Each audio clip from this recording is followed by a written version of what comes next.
जय हिंद दोस्तों, यदि एमओडी से सवाल पूछे कि वन रैंक वन पेंशन में विसंगति का कारण क्या है, प्रीमेचर के लिए आपने क्यों बंद कर दिया, डिसेबिलिटी पेंशन में इतना फर्क क्यों है, बहुत सारे सवाल किए, उनका एक जवाब आया, मैं ये शेयर करूंगा। यानी कि मैं बात कह सकता हूं कि जवानों को मिलने वाली, चाहे एमएसपी हो, जवानों को मिलने वाली ओआरओपी हो, जवानों को मिलने वाली डिसेबिलिटी पेंशन हो, जवानों को प्रीमेचर रिटायरमेंट के संबंध में उनके एक गले में आपने रस्सी डाल दी, न तो उन्हें आप बाहर जाने दे रहे और ना ही आप उनको आरोपी में शामिल कर रहे। ये सारा षड्यंत्र करके एक ऐसी पॉलिसी बनाई जिसमें एमओडी का क्या जवाब है, एमओडी अपना किस तरह पल्ला झाड़ रही है। यानी बात कही जाए एनएफयू की, यानी नॉन फंक्शनल अपग्रेडेशन, जो कि सेना के अधिकारियों को शांतिपूर्वक मिल गया। बात की जाए प्रो राटा पेंशन की, जो शॉर्ट सर्विस कमीशन के अधिकारी उनको दे दिया, यानी अब एमओडी भी उनका विरोध नहीं कर रही, सब तरीके से उनको सारी सुविधा है। तो जवानों की जो छोटी सी चीज है, आपने इसमें भी सेना के अधिकारियों को डाल करके उनको पूरा फायदा दे दिया और हमें वंचित कर दिया।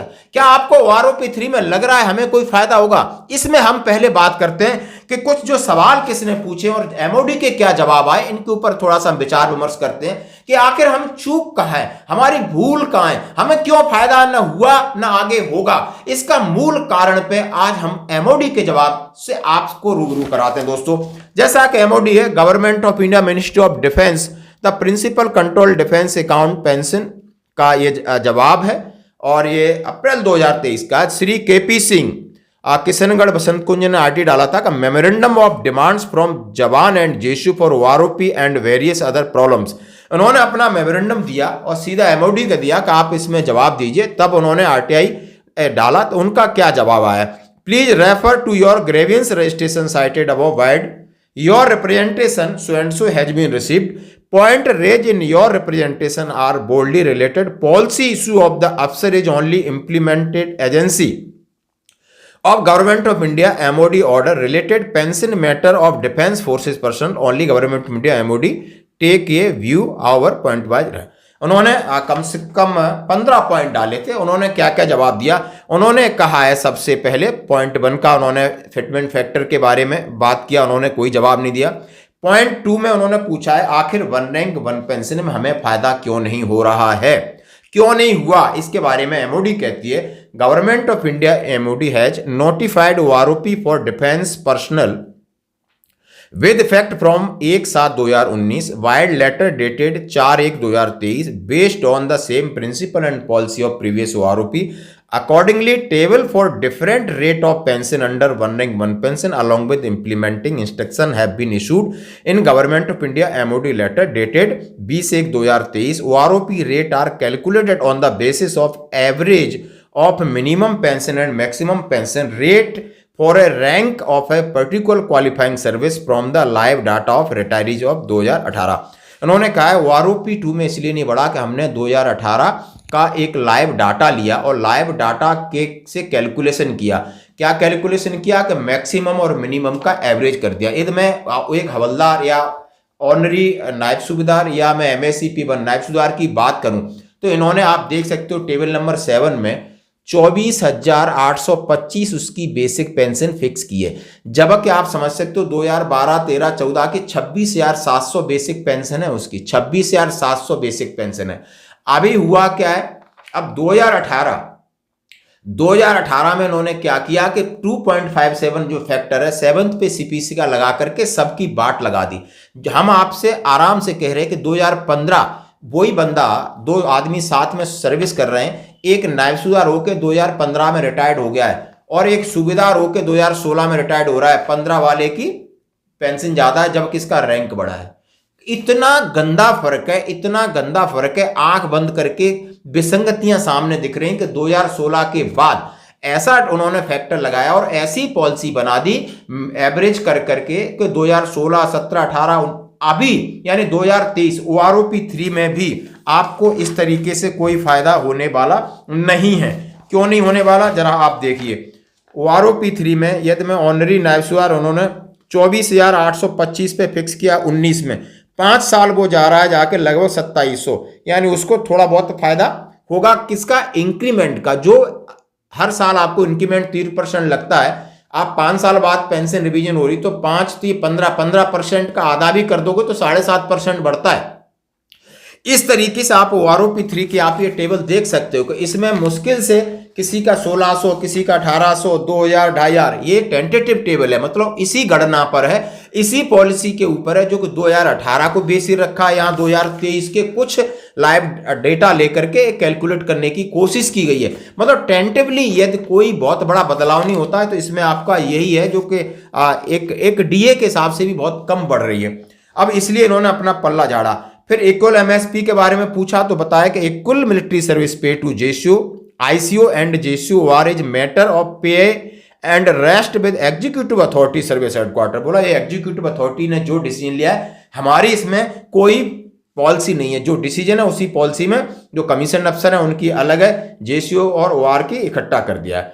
फिर उन्होंने पूछा कि डिसेबिलिटी पेंशन में इतना फर्क कैसे पड़ेगा जबकि 6th पे कमीशन से नहीं था। तो उन्होंने जवाब दिया कि prior to 6th pay CPC disability element based on the slab system for defence pension while it was percentage based system in civilian there are demand on defence panel side of percentage based disability of them considering their demand.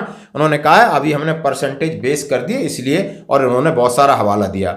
और इसके लिए उन्होंने बोला है क्या premature retirees को one rank one pension का लाभ भविष्य में मिलने की उम्मीद है। तो उन्होंने सीधा पॉलिसी बना दी। During the formulation of ORP policy it was provided in para 4। उन्होंने जैसे ही OROP 1 में कंसीडर किया, OROP 2 में ये आप बताओ कि सरकार में बैठे ब्यूरोक्रेट्स को कैसे पता है, माननीय रक्षा मंत्री को कैसे पता है, यानी माननीय प्रधानमंत्री जी को कैसे पता है कि जवान प्रीमेचर ज्यादा जा रहे हैं, जवान सेना के अंदर 15 साल होते ही जा रहे हैं। यदि हम प्रीमेचर को OROP से हटा देंगे तो हमारा प्रीमेचर रिटायरमेंट कम होगा। ये पॉलिसी है। नहीं, एक बार OROP 1 में डालने के बाद अब जब आप ये समझ रहे हो कि आपने OROP 2 में प्रीमेचर को दे रहे हो, कौन से दे रहे हो, जो 2014 से पीछे वाले हैं। लेकिन अभी जो जा रहे हैं, इन्होंने क्या बिगाड़ा है, इनका क्या गुनाह है। अब मेडिकल फोर्सली आप भेज रहे हो या तमाम इस कंडीशंस में बंदा आ रहा है तो क्या वो उसी बेसिक पेंशन पे पूरी जिंदगी गुजारेगा। जब तक आपने इसकी रहम दिया कि कम से कम जो जल्दी रिटायर्ड हो जाता है उसकी लायबिलिटी है उसको फायदा मिले, तो कहां फायदा हो रहा है। फायदा तो उन्हीं को हो रहा है जो 60 साल कर करके सेना के अधिकारी आ रहे हैं। तो आपने इसको कितने षड्यंत्र के तरीके से, उनको किसने सुझाव दिया होगा, किसी ने किसी आर्मी के बड़े आला अधिकारियों ने दिया होगा। उनको इस चीज का कैसे पता। ये दोनों को प्रीमेचर हटाना था तो पीछे वालों को भी क्यों नहीं हटाया, उनको क्यों नहीं हटाया। एक बार आपने OROP दे के OROP 1 दे के उनको बराबर कर दिया, फिर हटाना चाहिए लेकिन नहीं हटा पाए। ये आपकी पॉलिसी मनमानी है जो कि जवानों के लिए वन रैंक वन पेंशन है, आपने इसको बिल्कुल छीछा लेदर कर दिए। इसीलिए ये मुद्दा अभी जोर शोरों से पकड़ा जा रहा है और इसीलिए हम 3 रिटायर्ड जजों की मांग कर रहे हैं ताकि इस पक्ष को उनके सामने रखें जो कि जिसके समझ में आए, जो कि हमारे प्रति समझे। और जिसने पहले ही मन बना लिया है, पहले ही अपने डिक्टेटर फरमान जारी कर दिए, वो हमारी बात कभी नहीं सुनेगा। और यही सबसे बड़ी प्रॉब्लम है। और उन्होंने इक्वल अलाउंसेस ऑफ कमीशन अफसर and JCO are matter of pay and rest. उन्होंने कहा हम इक्वल अलाउंस किसी कभी भी नहीं दे सकते हैं। फिर उन्होंने कहा है कि आपको जो सर्विस पेंशन है, फैमिली पेंशन है, स्पेशल फैमिली पेंशन है, आप इसके लिए भी आपने मैक्सिमम मिनिमम का एवरेज करके और जो क्वालिफाइंग सर्विस है और उस हिसाब से आपने डाटा निकाला है, उसका एक हवाला दिया है। और कई ऐसे पॉइंट है इन्होंने अपना पॉलिसी का नाम लेकर और उन्होंने पल्ला झाड़ा है। अब मैं ये टेंटेटिव OROP 3 में जो मिलने वाला है, जो कई बार बार हमसे सवाल पूछ रहे हैं, जरा हम आपको बता देते हैं कि ये जुलाई 2024 में प्रभावी है, 1 जुलाई 2024 में प्रभावी है और 30 जून 2024 तक रिटायर्डी हैं इसमें वो शामिल होंगे। अब टेंटेटिव OROP 3 में जिन्होंने 2023 का डाटा निकालकर 2024 के लिए उन्होंने कहा है, यानी सिपाही की 20,450 के आसपास, मतलब ये पक्का नहीं है। 17 साल सर्विस वाला, 19 साल वाला उसकी 21,075। नायक है जिसकी 22,175 के आसपास, 17 साल सर्विस वाला है। नायक है 22 साल का, उसका 23,925 के आसपास। हवलदार है 19 साल वाला तो 23,475। 24 वाला है तो 24,900। ऑनरी नायब सूबेदार है तो 25,300 और आपने नायब सूबेदार है तो 27,625 और नायब सूबेदार 28 साल वाला है तो उसकी 28,450। सूबेदार 28 वाला है तो 32,050 और सूबेदार 30 साल वाले हैं तो 33,225। और सुबेदार मेजर है 34,125, ऑनरी लेफ्टिनेंट 43,725, ऑनरी कैप्टन 46,375। यानी मैं सिपाही की बात करूंगा तो 1600, फिर दूसरा 2200, 2000, 2600, 1600, 2600, 15,000, 50, 2300, 2800, 2300, 2000, 2500, 2500, यानी एवरेज मैं सबका लूं तो लगभग 2000 बढ़ने की संभावना है। जबकि जब आप 5 साल बाद आपका पेंशन रिवीजन हो रहा है और 5 साल में यदि किसी एक साल में बंदे को 3% का इंक्रीमेंट मिलता है तो लगभग जाके आप आधा भी लगा दो तो 6 से 7% बेसिक पेंशन में बढ़ोतरी हो तो इस ओआरओपी का कोई फायदा है नहीं। ये ओआरओपी का क्या फायदा है वो आप देख सकते हो। दोस्तों ये थी बड़ी अपडेट।